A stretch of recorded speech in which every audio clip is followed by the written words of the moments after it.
Welcome back. We're here for episode 1 of How Do You Maru Maru in Japan. So, the real question is, how did you move to Japan? the very, very basic info. Let's get started. I know what you're all thinking. I've lived in Japan since 2016, December of 2016 actually. Now, when I moved here, I was still a college student. I was in my first year of college, I had just ended my first year of college. Most people will either transfer through their university or come here after college with some sort of job, usually like teaching English is the easiest way in the door. But because becoming an idol or like working in the Japanese entertainment industry was the main focus of my reason to move to Japan, a lot of auditions and whatnot have a very, very young cutoff age, usually around like 20, 22, 25. So I was like, no, I have to go before I'm out of college. I have to go as fast as I can. And like, I didn't really enjoy college, to put it lightly. I hated it. I absolutely hated it, like to the point where I wanted to really badly. So college was not the route for me. So I was trying to figure out a way to move here that wouldn't involve going to college, because it just was not for me. It seemed like a waste of time in my opinion, because I knew what it was that I wanted to study, which was like entertainment related things. And yeah. So I did a lot of research, and I had researched before about different like forms of higher education in Japan, and knew that vocational schools were a thing. There's a very big range of different types of vocational schools, from schools like on teaching to schools related to like IT or tech things, to like behind the stage kind of things. There are all kinds of vocational schools here. Hair and makeup, fashion. And I thought very, very long and hard about what kind I wanted to go to, because I knew I did want to go to vocational school at the time. Well, now too.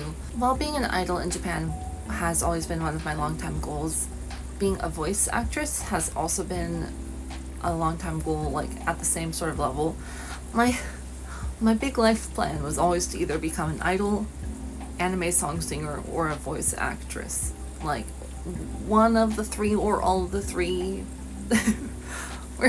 We've got at least one of them. We've got like 1.5 checked off now. So I made up my mind that I wanted to go to a voice acting vocational school, because most voice acting schools besides acting also had classes in singing and dancing as well, because it's very, very common for voice actors and actresses in Japan to do music as well.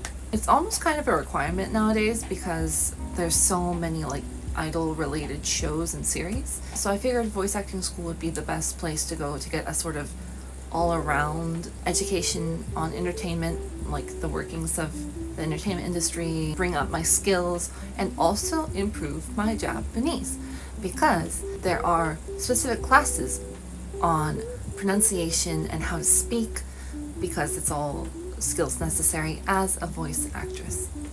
Now, while vocational school is a thing, and there are vocational schools that offer student visas, they make it very, very hard to apply from overseas. So that was one thing. And then number 2, since I was going to be studying voice acting, was like the goal, I wanted to make sure that my Japanese was as good as it could be before I enrolled to vocational school. Now, I already had passed the N2 at that point. I actually did a year exchange in high school to Japan. Just went to like a normal high school in Nagoya, and I had a Japanese class in high school, and also studied by myself for many, many hours outside of school, and like, streaming online and stuff like that as a way to practice and communicate in Japanese every day, even in the States. I very much like fully immersed myself in the language, even though I wasn't in Japan yet. So yeah, I had passed the N2 of the JLPT during my 1 year of college. But I figured to be a voice actress, that was not enough. No, I needed to get N1 and be like above and beyond if I wanted to be a voice actress acting in Japanese in Japan, right? Stay with me. So before I go to vocational school, I thought I need to go to language school. I need to pass N1 first before I apply. So that is what I did. I did a lot of research, watching other people's YouTube videos, looking at many different sites and forums and guides on how to move to Japan, and came across the website Gogo Nihon, I believe is what it's called. Gogo Japan? I think it's Gogo Nihon. This isn't sponsored or anything. If you'll want to sponsor me. But I did find that program, and they're pretty much like a company that works as like the middleman between language schools and students abroad, and they kind of like stand in the middle to help you apply to a language school in Japan and to help you get your student visa. So they had like a whole lot of different language schools. I think they also had options for like colleges and whatnot too. I don't really remember. I only looked at the language school part, but they had a lot of different schools and like reviews on them and like what the ups and downs of each school were. I mainly chose by a location. I decided to go with a language school that was close to Akihabara because I figured that if I was going to be a student in Japan, my part-time job would have to be at a maid cafe, and that would mean I would be working in Akihabara. So it would be the smartest thing to go to a language school that was close to Akihabara. Yep. So I went with a school called Intercultural Nihongo Gakko, or Intercultural School of Japanese. They're located in between Akihabara and Ueno in Okachimachi. They offer classes for people that have no prior learning experience of Japanese, and they also offer classes for those who have learned quite a bit. So I figured it would be a good place for me to go. They were very focused on passing the JLPT, and they also had a lot of in-school support for getting into further education in Japan. So that, alongside the location, seemed to match with my needs. We'll get into, was this the right choice for me or not later? That's another video. Language school doesn't really have options for scholarships and whatnot, and the fees aren't terrible. They're not like anything near American college course prices. They are fairly reasonable, at least the school I went to. I don't remember the exact cost, but my plan was to move because I wanted to move as soon as possible. So I made the move to start in January and graduate in March of next year so that I could then move smoothly into a vocational school from April, as the Japanese school year generally starts in April. So I figured, a year and 3 months would be enough to get me to JLPT N1. Yeah. It was, by the way. It was. So, Gogo Nihon helped to get me in touch with the school, to work out all the paperwork and apply, and I think it was fairly easy to apply.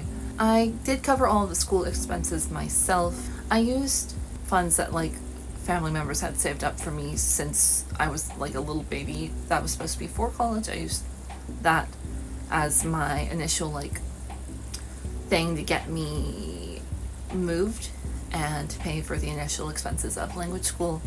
My family wasn't able to help me support my living costs or anything, so I knew I would have to work as full-time as possible when I got there. But it was good to have that little bit of foundation savings to use for the initial move. But I would say if someone is looking to move abroad for Japan, it costs a lot to move into an apartment initially.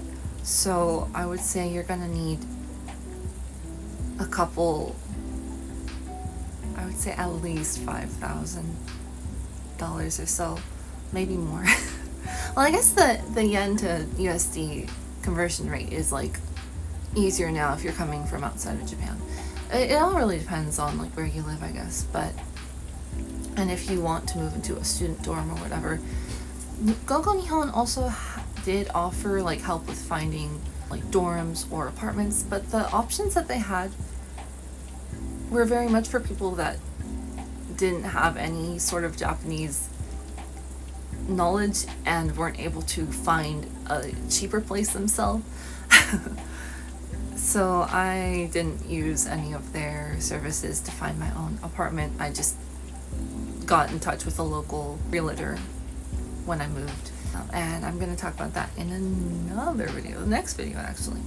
I got everything ready, all my paperwork, all my belongings. This was going to be my first time living completely on my own too.